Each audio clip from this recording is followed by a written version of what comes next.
presented by CPM Music.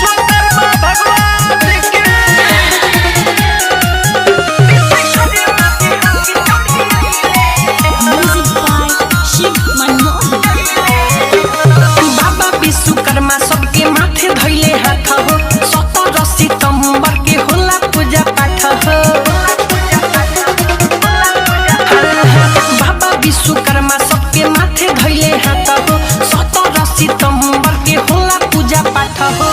पंडित जी पूजा करइले हो, पंडित जी पूजा करइले हो। घरे घरे घरे घरे हे मूर्ति धइले हो विश्वकर्मा जी हाथी चढ़ी आइले हो। घरे घरे हे मूर्ति धइले हो विश्वकर्मा जी हाथी चढ़ी आइले हो।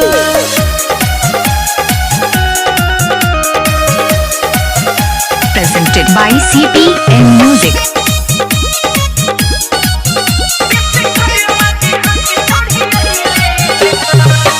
गह गह करहतावे सब गावे टोला। विश्वकर्मा पूजा हमारा धूमधाम से होला।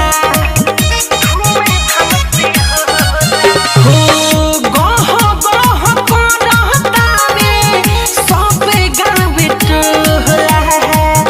विश्वकर्मा पूजा हमारा धूमधाम से होला। हरे चढ़े प्रसादी औरी पूरी पकावान हो। सब कर सोचल पूरा कइले आरामान हो। सभे के मन खुश कइले हो। घरे घरे घरे घरे मूर्ति धइले हो विश्वकर्मा जी हाथी चढ़ी आइले हो।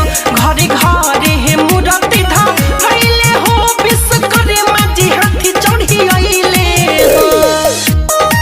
Presented by CPM Music.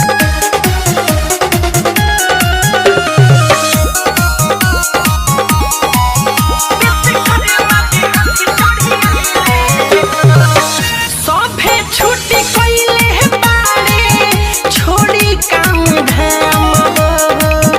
मिठू मारो सहले आज कोहरी पुरगाराम हो।